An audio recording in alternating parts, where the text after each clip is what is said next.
Okei, mä haluan näyttää sulle nyt kuinka nopeata ja helppoa se on testata kaivoveden laatu suoraan kotota käsin. Sä et tarvii mitään monimutkaisia juttuja, vaan sä tarvit kaivokauppa.fistä laajan kaivoveden kotitestin, joten mennään.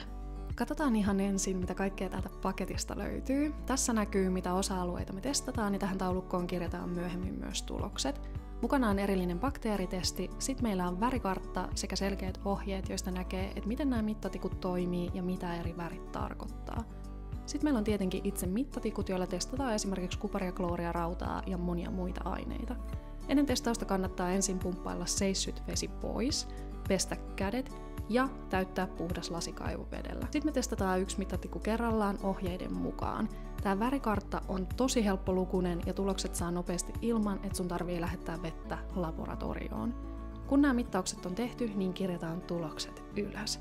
Tämä oli oikeasti ihan super mielenkiintoista ja tosi helppo toteuttaa. Sitten testataan vielä erikseen kaivoveden bakteerit. Näyte jätetään huoneen lämpöön ja jos vedessä on bakteereita, niin väri muuttuu selvästi. Mä suosittelen tilaamaan myös mukaan erillisen veden mangaanitestin. Se on tosi hyvä testata, koska sen vaikutukset voi liittyä muun muassa lasten aivojen kehitykseen ja aikuistenkin kognitiiviseen toimintaan. Mä en tiennyt tätä, ehkä säkään et tiennyt. Ja juttu on se, että mangaani ei myöskään yleensä näe tai maista vedestä. Joten suosittelen lisäämään tilaukseen.